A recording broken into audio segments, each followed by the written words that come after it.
ವಿಶೇಷವಾಗಿ ಸನ್ಮಾನ್ಯ ಬಂಗಾರಪ್ಪಾಜಿಯವರ ಅಭಿಮಾನಿಗಳಿಗೆ ನಾನು ವಿಶೇಷವಾಗಿ ಗೌರವವನ್ನು ಕೊಡಲಿಕ್ಕೆ ಇಷ್ಟಪಡ್ತೀನಿ. ಚನ್ನಬಸಪ್ಪರೇ, ನನಗೆ ಕೂತ್ಕೊಂಡು ಮಾತಾಡಿದಾಗ ನಮ್ಮ ಚಂದ್ರಗೋಪಾಲ್ ಅವರು ಮಾತಾಡಿದರು, ನಮ್ಮ ತಂದೆಯವ್ರನ್ನ ಮತ್ತು ಗೋಪಾಲ್ ಗೌಡ್ರನ್ನ ಹೋಲಿಕೆ ಮಾಡಿದರು. ಇದು ಬೇರೆ ರೀತಿ ತಪ್ಪಾಗಿ ತಗೊಳ್ಳೋದು ಬೇಡ. ನಾನು ಕಾಂಗ್ರೆಸ್ ಪಕ್ಷ ಹುಬ್ಳಿಯಲ್ಲಿ ಸೇರಬೇಕಾದ್ರೆ DK ಶಿವಕುಮಾರ್ ಅವರು ಭಾಷಣ ಮಾಡಿದರು. ನನ್ನ ಗುರುಗಳ ಮಗನಾದ, ನನ್ನನ್ನು ಬೆಳೆಸಿರ್ತಕ್ಕಂಥ ಬಂಗಾರಪ್ಪಾಜಿಯವರ ಮಗನನ್ನು ಇವತ್ತು ನನ್ನ ಪಕ್ಷಕ್ಕೆ ಸೇರಿಸೋದಕ್ಕೆ ನನಗೆ ಭಾಳ ಹೆಮ್ಮೆ ಅಂತ ಹೇಳಿ ಇವತ್ತು ನನಗನ್ಸುತ್ತೆ. ಅದರಲ್ಲಿ ಇನ್ನೊಂದು ಆ್ಯಡ್ ಆಗಿಬಿಟ್ಟಿದೆ. ಇವತ್ತು ನಾನು ಪುಣ್ಯ ಮಾಡಿದ್ದೀನಿ.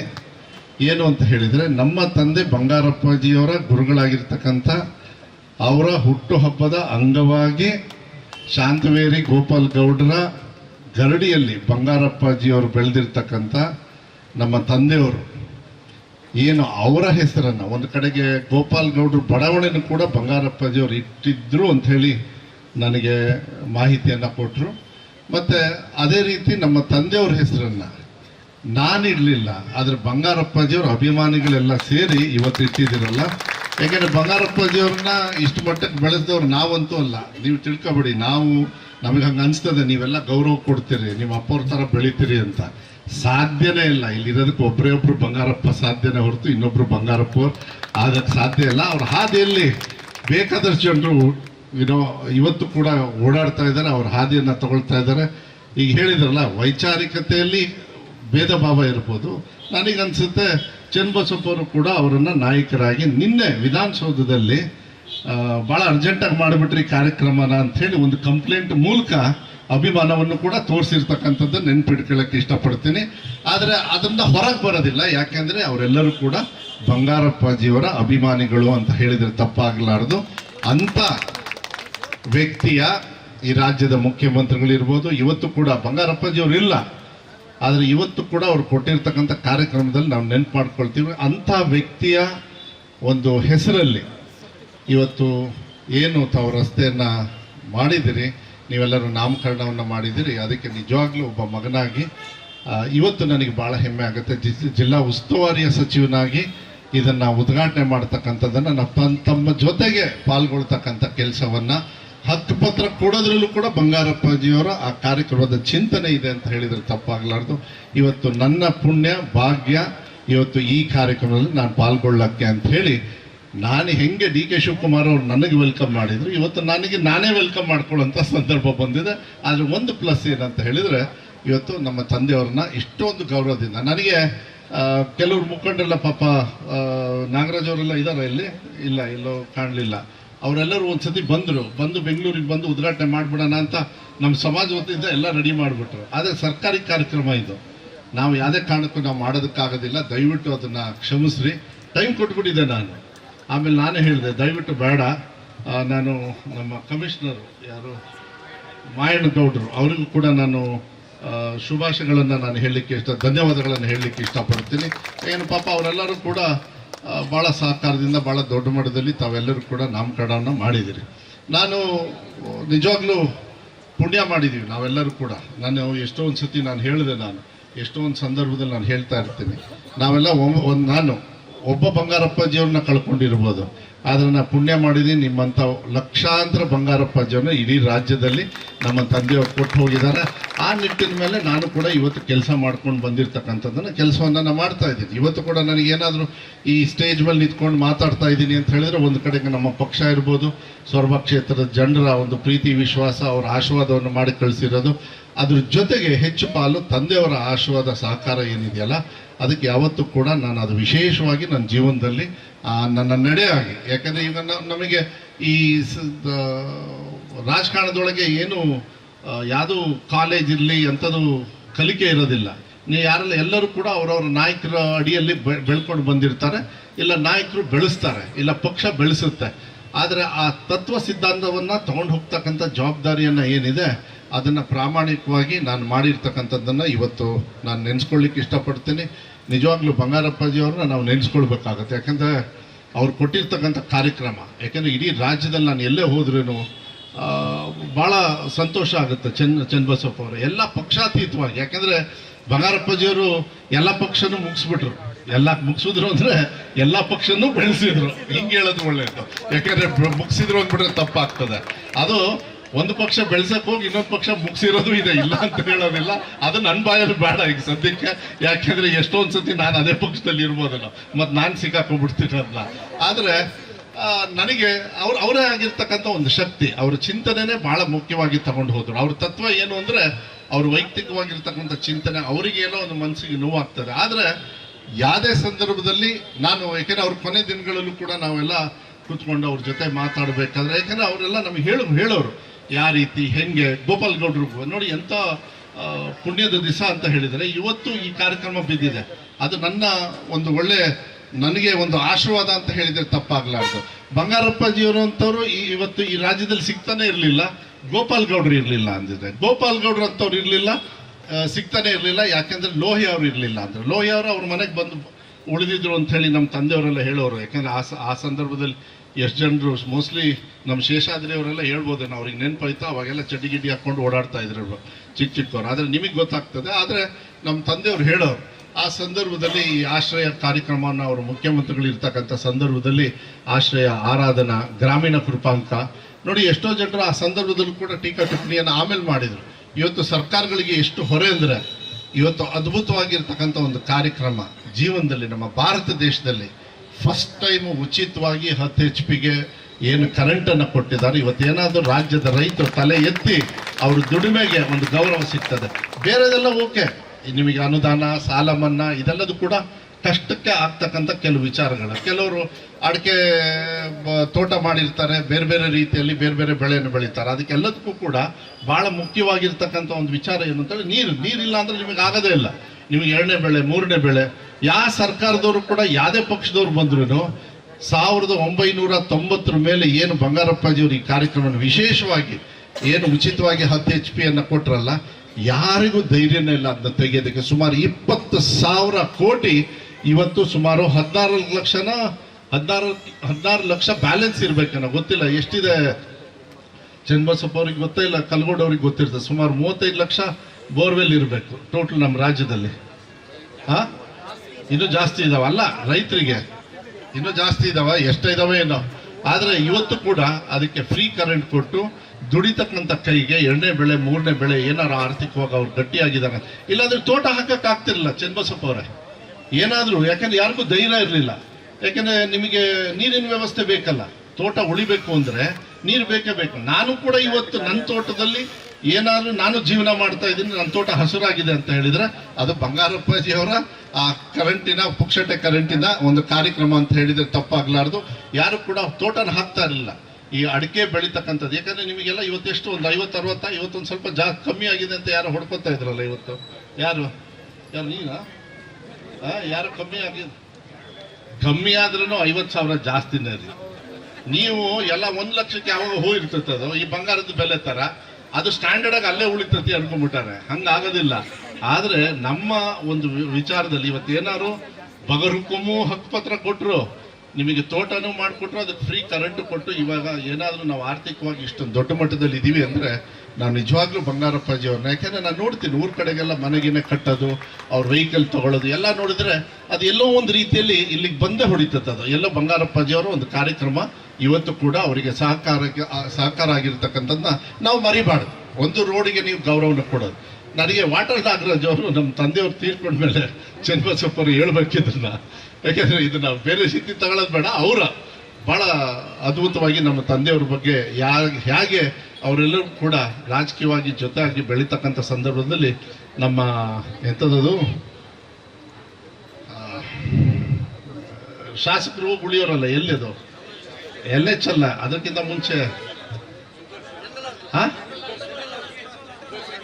ಜನರಲ್ ಹಾಸ್ಟೆಲ್, ಅಲ್ಲಿ ಜನರಲ್ ಹಾಸ್ಟೆಲ್ ಇದೆ ಆ ಸಿಟಿ ಯೂನಿವರ್ಸಿಟಿ ಪಕ್ಕ.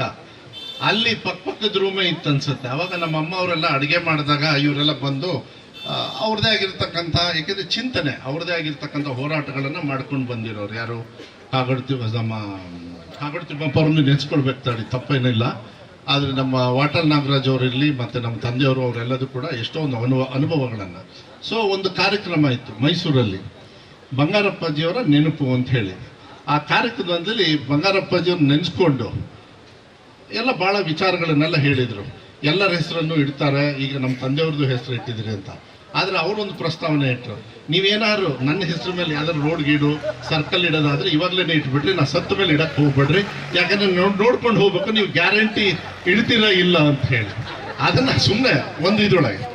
ಆದರೆ ಇವತ್ತು ಬಂಗಾರಪ್ಪಾಜಿಯವರಂಥವ್ರು ಇವತ್ತು ಕೂಡ ನಾವು ಜೀವಂತವಾಗಿದ್ದೀವಿ, ಅವರ ಚಿಂತನೆ ಇದೆ ಅಂತ ಹೇಳಿ ಅಭಿಮಾನಿಗಳಿಲ್ಲ ಅಂತ ಹೇಳಿದರೆ ಅದು ಹೆಸರು ಬರೋದಿಲ್ಲ. ಅಲ್ಲಿ ಅವರು ಇಟ್ಟಿರ್ತಕ್ಕಂಥ ಛಾಪು ಏನದನ್ನು ಸಮಾಜದಲ್ಲಿ ಅವರ ಶಕ್ತಿಯನ್ನು ಬೇರು ಮಟ್ಟದಲ್ಲಿ ಆ ಬುಡುಮಟ್ಟದಲ್ಲಿ ಇಟ್ಟಿರ್ತಾರಲ್ಲ, ಅವರ ಅಭಿಮಾನಿಗಳೆಲ್ಲ ಸೇರಿ ಉತ್ತರ ಹೆಂಗೆ ಬರುತ್ತೆ ಅಂತ ಹೇಳಿದ್ರೆ ಇಲ್ಲಿರ್ಬೋದು, ಬೇರೆ ಕಡೆಗೆ ನಮ್ಮ ಇನ್ನೊಂದನ್ನು ಕೂಡ ಹೇಳಿದರು, ಯಾವುದು ನಮ್ಮ ಬಲ್ಕೇಶ್ ಬಾನವರು ಫಾಲೋ ಮಾಡ್ತಾ ಇದ್ದಾರೆ, ಆಶ್ರಯ ಬಡಾವಣೆ. ಆ ಸಂದರ್ಭದಲ್ಲಿ ಭಾಳ ದೊಡ್ಡ ಮಟ್ಟದಲ್ಲಿ ಎಷ್ಟು ಸಾವಿರ ಜನರಿಗೆ ಅಲ್ಲಿ ಹಕ್ಕುಪತ್ರವನ್ನು ಕೊಟ್ಟು ಇವತ್ತು ಬಂಗಾರಪ್ಪಾಜಿಯವ್ರು ನೆನೆಸ್ಕೊಳ್ತಾ, ಅಲ್ಲಿ ಹೋದಾಗೆಲ್ಲ ಭಾಳ ನಮ್ಮ ತಂದೆಯವ್ರು ನೆನೆಸ್ಕೊಳ್ತಾರೆ.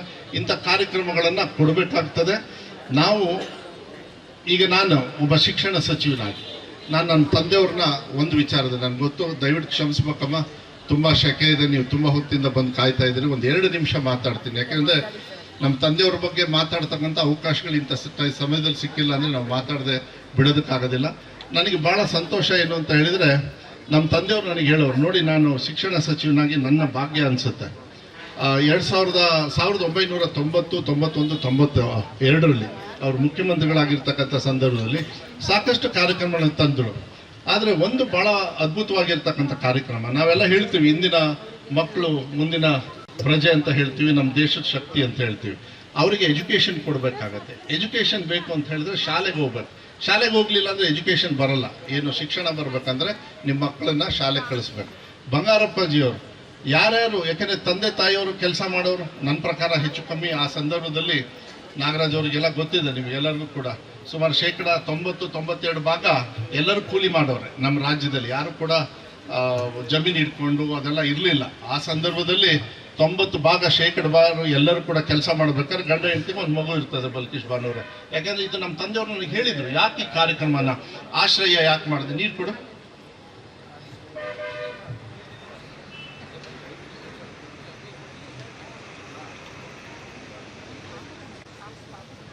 ಯಾಕೆಂತ ಹೇಳಿದ್ರೆ ಶಿಕ್ಷಣ ಭಾಳ ಮುಖ್ಯ. ಈ ನಮಗೆ ಹೊಟ್ಟೆಗೆ ಅನ್ನ ಹೆಂಗೆ ಹಾಕ್ತೀವಲ್ಲ, ನಮ್ಮ ಭವಿಷ್ಯಕ್ಕೆ ಏನಾದ್ರು ನಾವು ಉದ್ಧಾರ ಆಗ್ಬೇಕಂದ್ರೆ ಅದು ಶಿಕ್ಷಣದಿಂದ ಮಾತ್ರ ಸಾಧ್ಯ ಆಗ್ತದೆ. ನಾವೆಲ್ಲರೂ ನಮ್ಮ ಶಕ್ತಿ ಮೇಲೆ ನಾವೇನಾದ್ರು ನಿಂತ್ಕೊಳ್ಬೇಕು, ಮಾನವೀಯತೆಯನ್ನು ಬರಬೇಕಂದ್ರೆ ಮಾನವೀಯತೆಯನ್ನು ಕೂಡ ಸಮಾಜದಲ್ಲಿ ತೋರಿಸ್ಬೇಕಂದ್ರೆ ಅದು ಶಿಕ್ಷಣದಿಂದ ಮಾತ್ರ ಸಾಧ್ಯ. ಇನ್ನು ಯಾವುದರಿಂದನೂ ಕೂಡ ಇವತ್ತಿನ ವ್ಯವಸ್ಥೆಯಲ್ಲಿ ನನಗನ್ಸುತ್ತೆ, ಯಾಕೆಂದ್ರೆ ಆ ಥರ ವ್ಯವಸ್ಥೆಯಲ್ಲಿ ಇದೀವಿ ನಾವು. ಆದರೆ ಬಂಗಾರಪ್ಪಾಜಿಯವರು ನನಗೆ ನನ್ನ ತಂದೆಯವರು ಹೇಳೋರು, ನಾನು ಶಿವಣ್ಣವ್ರ ಮನೆಗೆ ಸ್ವಿಮ್ಮಿಂಗಿಗೆ ಹೋಗ್ತಾ ಇದ್ವಿ. ಸ್ವಿಮ್ಮಿಂಗ್ ಮುಗಿಸ್ಕೊಂಡು ನನಗೆ ಗೀತಕ್ಕವ್ರ ಜೊತೆಗೆ ಚನ್ನಬಸಪ್ಪರ ದಿನ ಒಂದು ಕಾಫಿ ಕುಡಿತಾ ಇದ್ವಿ ನಮ್ಮ ತಂದೆಯವ್ರ ಜೊತೆ. ಆ ಟೈಮಲ್ಲಿ ಅವ್ರಿಗೇನು ಅಂದರೆ ನಮಗೆ ಹೇಳೋರು, ನನಗನ್ಸುತ್ತೆ ಅದೆಲ್ಲ ಪುಣ್ಯ ಅನಿಸುತ್ತೆ. ಮೋಸ್ಟ್ಲಿ ನೀವು ಹೇಳಿದ್ರಲ್ಲ, ಈಗ ಇವತ್ತು ಕೂಡ ಎಲ್ಲೋ ನಮ್ಮ ಪಕ್ಕದಲ್ಲಿ ಅವ್ರು ಮಾತಾಡಿರ್ತಕ್ಕಂಥ ರೀತಿ ಇವತ್ತು ಕೂಡ ನಿಮ್ಮ ಪಕ್ಕದಲ್ಲಿ ಅದು ನಿಮ್ಮ ಮನಸ್ಸಲ್ಲಿ ಹಂಗಿರ್ತದೆ. ಯಾವ್ದಾದ್ರು ಒಂದು ಕೆಲಸ ಮಾಡ್ಬೇಕಾದ್ರೆ ಅವ್ರನ್ನ ನೆನೆಸ್ಕೊಳ್ತೀರಿ. ಯಾವುದೇ ಪಕ್ಷದಲ್ಲಿ ಇರ್ಬೋದು, ವೈಚಾರಿಕತೆ ಬೇರೆ ಇರುತ್ತೆ, ಆದರೆ ನಮ್ಮ ಮಾನವೀಯತೆ, ಆ ಪ್ರೀತಿ, ವಿಶ್ವಾಸ, ಮಾರ್ಗದರ್ಶನ ಇದೆಯಲ್ಲ. ಯಾಕೆ ನಾನು ಹೇಳಿದೆ ಫಸ್ಟೇ, ನಮ್ಮ ತಂದೆಯವ್ರು ನಾನಂತೂ ಬೆಳೆಸಲಿಲ್ಲ, ನಿಮ್ಮಂಥವರೇ ಬೆಳೆಸಿರೋದು, ನಮ್ಮ ಪುಣ್ಯ ಭಾಗ್ಯ. ಆದರೆ ನಾವು ಅದನ್ನು ಮುಂದೆ ತಗೊಂಡು ಹೋಗ್ತಕ್ಕಂಥ ಆ ಅಭಿಮಾನ, ಪ್ರೀತಿ, ವಿಶ್ವಾಸ ಅವ್ರ ಅಭಿಮಾನಿಗಳಿಂದ ಬರ್ತದಲ್ಲ, ಅದನ್ನು ವಾಪಸ್ ಆ ಗೌರವವನ್ನು ಅವರಿಗೆ ಮಡಿಲಿಗೆ ಹಾಕಬೇಕಾಗುತ್ತೆ ಒಬ್ಬ ಮಗನಾಗಿ. ಅದು ನನ್ನ ಕರ್ತವ್ಯ. 90-91ರಲ್ಲಿ ಯಾರಿಗೂ ಕೂಡ ಶಿಕ್ಷಣ ಸಿಗ್ತಾ ಇರಲಿಲ್ಲ. ತಂದೆ ತಾಯಿಯವರು ಇಬ್ಬರು ಕೂಡ ಹೊಲಕ್ಕೆ ಹೋಗೋರು, ಕೆಲಸ ಮಾಡೋರು. ಆ ಸಂದರ್ಭದಲ್ಲಿ ಒಂದು ಏನಿದು ಸೀರೆ ಹಾಕಿ, ಆ ಸೀರೆಯಲ್ಲಿ ಆ ಮಗುನ, ತುಂಬ ಎಳೆ ಮಗು ಆದರೆ ಆ ಮಗುನ ಹಾಗೆ ಹಾಕಿ ಜೋಕಾಲಿಯಲ್ಲಿ ಬಿಡೋದು. ಇವ್ರು ಗಂಡ ಹೆಂಡತಿ ಹೋಗಿ ತಂದೆ ತಾಯಿಯವರು ಹೊಲದಲ್ಲಿ ಕೆಲಸ ಮಾಡಿ ಮಧ್ಯಾಹ್ನದ ಊಟ ಏನು ಕಟ್ತಾರೆ, ಆ ಟೈಮಲ್ಲಿ ಊಟ ಮಾಡಿ, ಇದನ್ನೆಲ್ಲ ನಮ್ಮ ತಂದೆಯವ್ರು ಹೇಳಿರೋದು ವಿಚಾರ.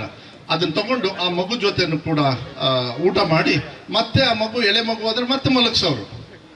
ಮತ್ತೆ ಯಾಕೆಂದ್ರೆ ಇವ್ರು ದುಡಿಬೇಕಲ್ಲ, ರಾತ್ರಿ ಇವ್ರಿಗೆ ಹೊಟ್ಟೆಗನ್ನ ಬೇಕಲ್ಲ, ಆ ವ್ಯವಸ್ಥೆ ಇರೋದು. ಆ ಸಂದರ್ಭದಲ್ಲಿ ಮತ್ತೆ ಸ್ವಲ್ಪ ದೊಡ್ಡ ಮಗು ಆದರೆ ಎಷ್ಟೋ ಒಂದ್ಸತಿ ಮಕ್ಕಳನ್ನು ಕೂಡ ಹೊಲದಲ್ಲಿ ಸ್ವಲ್ಪ ಕೆಲಸನೂ ಮಾಡಿಸಿರ್ತಕ್ಕಂಥದ್ದು ಉಂಟು, ಯಾಕೆಂದ್ರೆ ಇನ್ನೇನು ಗತಿ ಇಲ್ಲ ಅಂತ ಹೇಳಿ. ಆದರೆ ಅವಾಗ ನಮ್ಮ ತಂದೆ ಬಂಗಾರಪ್ಪಾಜಿಯವರು ಒಂದು ಕಾರ್ಯಕ್ರಮ ಮಾಡ್ತಾರೆ, ಮಕ್ಕಳು ಶಿಕ್ಷಣದಿಂದ ವಂಚಿತರಾಗಬಾರ್ದು. ಮಕ್ಕಳನ್ನ ಮನೇಲಿ ಬಿಡೋಕ್ಕಾಗಲ್ಲ, ಯಾಕೆಂದರೆ ಇವಾಗಾದ್ರೆ ಹಂಚಿನ ಮನೆ ಇದೆ, ನೀವು ಟೆರೆಸ್ ಮನೆ ಕಟ್ಟಿದ್ದೀರಿ. ಆವಾಗ ಬಹುಪಾಲು ಬಡವ್ರ ಮನೆ ಏನಿದ್ರೂ ಕೂಡ ಏನು ಹುಲ್ಲಿನ ಮನೆನೇ. ಆ ಹುಲ್ಲಿನ ಮನೇಲಿ ಒಂದ್ಸತಿ ಬೆಂಕಿ ಹೇಳ್ತಿದ್ರೆ ಅದು ಮುಗೀತು. ಇನ್ನು ಅವನು ಯಾವಾಗಲೂ ಹಾಗೆ ಯಾವಾಗ ಕಟ್ಕಿಂತಾನೋ ಒಂದು ಟೆಂಟೋ ಒಂದು ಅವಾಗ ಆ ಟೆಂಟು ಸಿಗೋದು. ಇವಾಗಾದ್ರೆ ನಮ್ದು ಅಟ್ಲೀಸ್ಟ್ ಪೋಸ್ಟ್ ಗಿಸ್ಟನ್ನೆಲ್ಲ ಕತ್ಕೊಂಡು ಹೋಗಿ ಅದು ಮನೆ ಮಾಡ್ಕೊಂಡ್ಬಿಡ್ತಾರೆ, ಇಲ್ಲಾಂದ್ರೆ ಕಾರ್ ಶೆಡ್ಡೋ ಕೊಡುಗೆನೋ ಮಾಡ್ಕೊತಾರೆ. ಅವಾಗ ಅದು ಇರ್ತಿರ್ಲಿಲ್ಲ, ಯಾಕಂದ್ರೆ ಈ ಥರ ವ್ಯವಸ್ಥೆ ಇರಲಿಲ್ಲ. ಯಾವುದೋ ಒಂದು ಈ ನಮ್ಮ ತೆಂಗಿನ ಗರಿಯಲ್ಲೋ ಎಲ್ಲ ಮಾಡೋದು, ಅದನ್ನು ನಾನು ನೋಡಿದ್ದೀನಿ. ಅದೇನು ಭಾಳ ಇದಂತ ಹೇಳಲ್ಲ, ಆದರೆ ನಮ್ಮ ತಂದೆಯವ್ರು ಹೇಳೋದು ಆ ಸಂದರ್ಭದಲ್ಲಿ ನಮ್ಮ ದೇಶದ ಆಸ್ತಿ ಅಂತ ನಾವು ಭಾಷಣ ಮಾಡ್ತೀವಲ್ಲ, ಅವ್ರ ಬಗ್ಗೆ ನಾವು ಕಾಳಜಿ ಇಡ್ತಾ ಇರಲಿಲ್ಲ. ಅದಕ್ಕೆ ನನಗನ್ಸುತ್ತೆ ಆ ಸಂದರ್ಭದಲ್ಲಿ ಯಾವ ಮಗು ಶಾಲೆಗೆ ಹೋಗುತ್ತೆ ಅವ್ರಿಗೆ ₹1 ಸ್ಟೈಫಂಡನ್ನು ಕೊಡ್ತಾ ಇದ್ರು ನಮ್ಮ ತಂದೆ ಬಂಗಾರಪ್ಪಾಜಿಯವರು. ಅದನ್ನು ಯಜಮಾನರ ಕೈಲಿ ಕೊಡ್ತಾ ಇರಲಿಲ್ಲ, ಯಾಕಂದರೆ ಗಂಡನ ಕೈಲಿ ಕೊಟ್ಟರೆ ದಾರಿಯಲ್ಲಿ ಅದು ಪ್ಯಾಕೆಟ್ ಅಂಗಡಿ ಸಿಗೋದಲ್ಲ, ಅದು ಅತ್ಲಾಗೆ ಎಳೆದು ಬಿಡೋದು. ಆದರೆ ಶನಿವಾರ ಕ್ಯಾಶ್ನ ತಾಯಿಯವ್ರ ಜೊತೆ ಕೊಡೋದು. ಅಂದರೆ ಅವ್ರ ಚಿಂತನೆ ಹೆಂಗಿತ್ತು ಅಂದರೆ, ಇದು ಗ್ರಾಸ್ ರೂಟ್ ಲೆವೆಲಿಗೆ ಹೋಗಬೇಕು, ಮಕ್ಕಳಿಗೆ ವಿದ್ಯಾಭ್ಯಾಸವನ್ನು ಕೊಟ್ಟು ಬಡತನ ಅಂತ ಹೇಳಿ ನಾವು ಯಾರು ಅರ್ಜಿ ಹಾಕ್ಕೊಂಡು ಬಂದಿರಲ್ಲ. ನಾವು ಬಡವರಾಗೆ ಹುಟ್ಟಬೇಕು ಇಲ್ಲ ಸಾಹುಕಾರರಾಗೆ ಹುಟ್ಟಬೇಕಂತ. ನಾನು ನಮ್ಮ ತಂದೆಯವ್ರ ಹೊಟ್ಟೆಯಲ್ಲಿ ಹುಟ್ಟಬೇಕಂತ ಆಸೆ ಪಡ್ತೀವಿ, ಅದು ಬೇರೆ ಪ್ರಶ್ನೆ. ಆದರೆ ಬಡತನ ಅನ್ನೋದು ನಾವು ಹುಟ್ಟಿದ ಮೇಲೇ ಗೊತ್ತಾಗೋದು. ಆದರೆ ಅದನ್ನ ಫೇಸ್ ಮಾಡ್ತಕ್ಕಂಥದ್ದಕ್ಕೆ ಸರ್ಕಾರಗಳ ಸಹಕಾರ ಮಾಡೋದಕ್ಕೆ ಸರ್ಕಾರನ ನಡೆಸ್ತಕ್ಕಂಥ ವ್ಯಕ್ತಿಗಳು ಭಾಳ ಮುಖ್ಯ ಆಗುತ್ತೆ. ಅದಕ್ಕೆ ಸಾಕಷ್ಟು ಮಹಾನ್ ವ್ಯಕ್ತಿಗಳಿದ್ದಾರೆ. ಅದರಲ್ಲಿ ವಿಶೇಷವಾಗಿ ನಮ್ಮ ತಂದೆಯವರು ಈ ರಾಜ್ಯದಲ್ಲಿ ಬಹಳ ಕೊಡುಗೆಯನ್ನು ಕೊಟ್ಟು ಇವತ್ತು ಕೂಡ ಬಡವರ ಸಹಕಾರವನ್ನು ಅವರ ಚಿಂತನೆ ಮೂಲಕ ಇವತ್ತು ನಡೀತಾ ಇದೆ ಅಂತ ಹೇಳಿದರೆ, ಅಂಥವರ ಹೊಟ್ಟೆಯಲ್ಲಿ ಹುಟ್ಟಿ ಇವತ್ತು ರಾಜ್ಯದ ಶಿಕ್ಷಣ ಸಚಿವನಾಗಿ ಮಕ್ಕಳಿಗೆ ವಿದ್ಯಾಭ್ಯಾಸವನ್ನು ಕೊಡೋದನ್ನ ನನಗನ್ಸುತ್ತೆ. ವಿಧಾನಸೌಧದಲ್ಲೂ ಕೂಡ ಮೇಲ್ಮನೇಲಿ ಮೊನ್ನೆ ಹೇಳಿಬಿಟ್ಟೆ, ನಾನು ತಡೆಯೋಕ್ಕಾಗಲಿಲ್ಲ. ನಾನು ದೇವರನ್ನ ಸೆಕೆಂಡ್ ಪ್ಲೇಸ್ ಇಟ್ಟಿದ್ದೀನಿ, ದೇವ್ರನ್ನ ತೆಗೆದು ಆ ಜಾಗದಲ್ಲಿ ಮಕ್ಕಳನ್ನಲ್ಲಿ ಕೂರಿಸಿದ್ದೀನಿ. ಮಕ್ಕಳಿಗೆ ಸೇವೆ ಮಾಡಿದ್ರೆ ನನಗೆ ಪ್ರಸಾದ ಬರುತ್ತೆ ಅಂತ ಹೇಳಿ ನನಗೆ ಗೊತ್ತು. ಈ ದೇಶದ ಆ ಆಸ್ತಿಯನ್ನು ಅದನ್ನು ಉಳಿಸ್ಕೊಂಡು ಹೋಗ್ತಕ್ಕಂಥ ಕೆಲಸವನ್ನು ಅಕ್ಷರ ದಾಸೋಹದ ಜೊತೆ ಮಾಡ್ತಕ್ಕಂಥ ಕೆಲಸ ಕರ್ತವ್ಯ. ದಾಸೋಹ ಅಲ್ಲ, ಅದು ನಮ್ದೆಲ್ಲ ಕರ್ತವ್ಯ, ಮಕ್ಕಳಿಗೆ ಕೊಡಬೇಕು. ಅದಕ್ಕೆ KPS ಅದೆಲ್ಲ ಇದೆ, ಬೇರೆ ಸಂದರ್ಭದಲ್ಲಿ ನಾನು ಮಾತಾಡ್ತೀನಿ. ಮೊನ್ನೆನೂ ಕೂಡ ನಮ್ಮ ಚನ್ನಬಸಪ್ಪ ಅವರು ಪಾಪ ವಿಧಾನಸೌಧದಲ್ಲಿ ಅವರು ನಮ್ಮ ಜಿಲ್ಲಾ ಪರವಾಗಿ ನಮ್ಮ ಸಿಟಿ ಪರವಾಗಿ ನಮ್ಮ ತಂದೆಯವ್ರ ಬಗ್ಗೆ ಎಲ್ಲ ನೆನೆಸ್ಕೊಂಡ್ರು. ನಾನು ನಮ್ಮ ತಂದೆಯವ್ರನ್ನ ನೆನೆಸ್ಕೊಳ್ಬೇಕಾಗತ್ತೆ. ಮೆಗನ್ ಹಾಸ್ಪಿಟ್ಲ್ ಇರ್ಬೋದು, ಅದನ್ನು ಕ್ರಮೇಣ ಒಂದು ಹಂತಕ್ಕೆ ತಂದು ಭಾಳ ದೊಡ್ಡ ಮಟ್ಟಕ್ಕೆ ಅವರು ಕೂಡ 1500 ಬೆಡ್ ಯಾವಾಗ ಮಾಡ್ತೀರಿ ಅಂತ ಹೇಳಿದರು. ಆದರೆ ಇವತ್ತು ಸಿಮ್ಸ್ ಬಂದ ಮೇಲೆ ಒಂದು ರೀತಿಯಲ್ಲಿ ಈ ಕ್ರಿಟಿಕಲ್ ಮತ್ತು ಸ್ಪೆಷಲಿಸ್ಟ್ ಇದೆಲ್ಲ ಬಂದಿರೋದು ನಮಗೆ ಅನುಕೂಲ ಆಗಿದೆ. ಇವತ್ತು ಶಾರದಕ್ಕ ಅವ್ರಿಗೆ ಹೇಳಿದೆ, ಒಂದು ಡಿಸ್ಟ್ರಿಕ್ಟ್ ಹಾಸ್ಪಿಟಲ್ ಮಾಡೋದು ಒಂದು ಭಾಗ ಇರಲಿ, ಇನ್ನೊಂದು ಕಡೆಗೆ ನಮಗೆ ಡಿಸ್ಟ್ರಿಕ್ಟ್ ಹಾಸ್ಪಿಟಲ್ ಅಂತ ಹೇಳೋದ್ರ ಬದಲು ಇವತ್ತು ನಮ್ಮ ಸಿಮ್ಸ್ ಇರೋದ್ರಿಂದ ಕೆಲವು ಟ್ರಾಮಾ ಸೆಂಟರು, ಕ್ಯಾನ್ಸರು ಇದೆಲ್ಲರೂ ಕೂಡ ರೆಡಿ ಆಗ್ತಾ ಇದೆ. ಶರಣ ಪ್ರಕಾಶ್ ಅವರು ಕೂಡ ನಿಮಗೆ ಉತ್ತರವನ್ನು ಕೂಡ ಕೊಟ್ಟಿದ್ದಾರೆ. ಅದೇನೇನು ಅದನ್ನು ಕಾರ್ಯರೂಪಕ್ಕೆ ತರಬೇಕು ಅದನ್ನು ಕೂಡ ನಾವು ಕ್ರಮೇಣ ಮಾತಾಡ್ಕೊಂಡು ಬಂದಿದ್ದೀವಿ.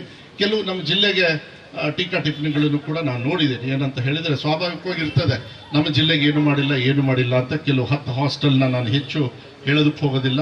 ಅದು ನಮ್ಮ ಮೆಟ್ರಿಕ್ ಹಾಸ್ಟೆಲ್ ಇರ್ಬೋದು, ಮತ್ತು BCM ಹಾಸ್ಟೆಲ್ ಇರ್ಬೋದು, ಮತ್ತು SC ST ಅವರಿಗೆಲ್ಲರಿಗೂ ಕೂಡ ಕೊಟ್ಟಿರ್ತಕ್ಕಂಥದ್ದು ಇದೆ. ಅದ್ರ ಜೊತೆಗೆ ನಾವು ಕೂಡ ಸುಮಾರಷ್ಟು ಆಸೆಯನ್ನು ಇಟ್ಕೊಂಡಿದ್ವಿ. ನಿರಾಸೆ ಆಗಕ್ಕೆ ಹೋಗಬೇಡಿ.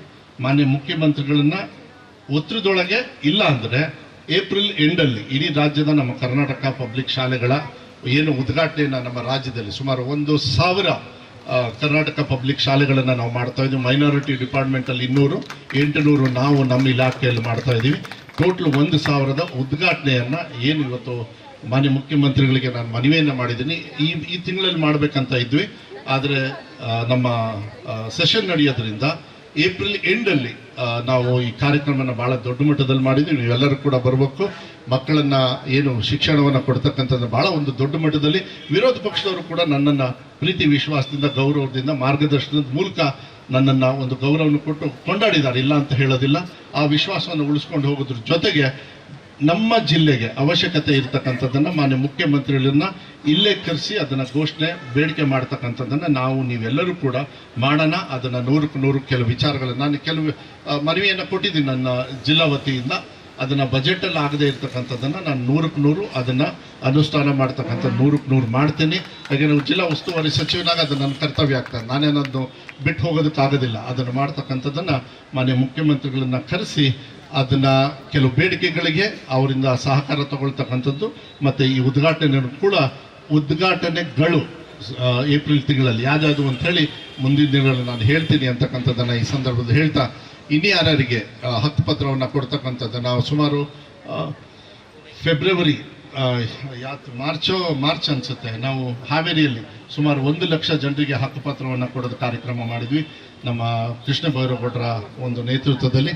ಇವತ್ತು ನಾವಿಲ್ಲಿ ಸುಮಾರು 290 ಇಲ್ಲಿ ಕೊಡ್ತಾ ಇದ್ದೀವಿ. ನಮ್ಮ ಮಾನ್ಯ ಮುಖ್ಯಮಂತ್ರಿಗಳು ಬರಷ್ಟಿಗೆನೂ ಕೂಡ ಇನ್ನೊಂದು ಸ್ವಲ್ಪ ಹೆಚ್ಚು ಹಕ್ಕುಪತ್ರವನ್ನು ಕೊಡ್ತಕ್ಕಂಥದ್ದನ್ನು DC ಅವರು ದಯವಿಟ್ಟು ತಾವು ಮತ್ತು ತಮ್ಮ ಅಧಿಕಾರಿಗಳು ಮೀಟಿಂಗ್ ಎಲ್ಲ ಮಾಡಿ, ಯಾಕೆಂದರೆ ಅವ್ರು ಬಂದಾಗ ಅದನ್ನು ಕೊಟ್ಟರೆ ಕೂಡ ಶಿವಮೊಗ್ಗಕ್ಕೆ, ಯಾಕೆಂದರೆ ಅತಿ ಹೆಚ್ಚು ಹಕ್ಕುಪತ್ರ ಏನಾದ್ರು ಈ ರಾಜ್ಯದಲ್ಲಿ ಇನ್ನೂ ಬಾಕಿ ಇರೋದು ಕೊಟ್ಟರೇನು ಇದಾವೆ ಅಂದ್ರೂ ಅದು ಶಿವಮೊಗ್ಗ ಜಿಲ್ಲೆಯಲ್ಲಿ ಇಲ್ಲ ಅನ್ನಲ್ಲ, ಅದು ನಿಮ್ಮ ವ್ಯಾಪ್ತಿಗೆ ಬರಲ್ಲ. ಯಾಕಂದರೆ ಖಾನು ಇದೆಲ್ಲ ಬರ್ತದೆ, ಅದನ್ನು ನಾನು ಬೇರೆ ಬೇರೆ ಸಂದರ್ಭದಲ್ಲಿ ಅದನ್ನು ಇಲಾಖೆ ಮೂಲಕ ನಾವು ಚರ್ಚೆಯನ್ನು ಮಾಡ್ತೀವಿ. ಅದರ ಮಾನ್ಯ ಮುಖ್ಯಮಂತ್ರಿಗಳು ಬಂದಾಗ ಇನ್ನೂ ಹೆಚ್ಚು ಏನಾದ್ರು ಹಕ್ಕುಪತ್ರವನ್ನು ಕೊಡ್ತಕ್ಕಂಥದ್ದು ನಾವೆಲ್ಲರೂ ಕೂಡ ನಾವು ಮಾಡೋಣ ಅಂತಕ್ಕಂಥದ್ದು ಹೇಳಿ, ದಯವಿಟ್ಟು ಕ್ಷಮಿಸ್ಬೇಕು. ಈ ಬಿಸಿಲಲ್ಲೂ ಕೂಡ ಪಾಪ ನೀವು ಭಾಳ ತಣ್ಣಕ್ಕೇನೆ ಕೂತ್ಕೊಂಡಿದ್ದೀರಿ ಗಾಳಿ ಹೊಡ್ಕೊಂಡು, ಆದರೆ ಭಾಳ ಸಂತೋಷ. ಯಾವತ್ತೂ ಕೂಡ ನೀವೇನು ನಮ್ಮ ತಂದೆಯವ್ರ ಮೇಲೆ ಇಟ್ಟಿರ್ತಕ್ಕಂಥ ಅಭಿಮಾನಕ್ಕೆ ಒಬ್ಬ ಮಗನಾಗಿ ಅವರ ಆಶೀರ್ವಾದದಲ್ಲಿ ನಾನು ಏನು ಮಾರ್ಗದರ್ಶನ ರಾಜಕಾರಣದಲ್ಲೂ ಕೂಡ ಇಷ್ಟು ಮಟ್ಟಕ್ಕೆ ಬೆಳೆದಿದ್ದೀನಿ. ಇವತ್ತು ಅವರ ಹೆಸರಲ್ಲಿ ಒಂದು ರಸ್ತೆ ಹೆಸರನ್ನು ಇಡ್ತಕ್ಕಂಥದ್ದು ಅದು ನನ್ನ ಪುಣ್ಯ ಭಾಗ್ಯ ಅಂತಕ್ಕಂಥದ್ದನ್ನು ವಿಶೇಷವಾಗಿ ಹೇಳ್ತಾ, ಇಲ್ಲಿ ಮುಂಭಾಗದಲ್ಲಿ ಇರ್ತಕ್ಕಂಥ ಎಲ್ಲರಿಗೂ ಗೌರವ ಕೊಟ್ಟು, ವೇದಿಕೆ ಮೇಲೆ ಇರ್ತಕ್ಕಂಥ ಎಲ್ಲರಿಗೂ ವಿಶೇಷವಾಗಿ ಬಲ್ಕೀಶ್ಬಾನು ಅವರಿಗೆ ಮತ್ತು ಈ ಸಭೆಯ ಅಧ್ಯಕ್ಷತೆಯನ್ನು ವಹಿಸಿರ್ತಕ್ಕಂಥ ಚನ್ನಬಸಪ್ಪ ಅವ್ರಿಗೂ ಕೂಡ ಮತ್ತು ಎಲ್ಲರಿಗೂ ಕೂಡ ಗಣ್ಯರಿಗೆ ಗೌರವ ಕೊಟ್ಟು ನನ್ನ ಮಾತು ಮುಗಿಸ್ತಾನೆ. ನಮಸ್ಕಾರ.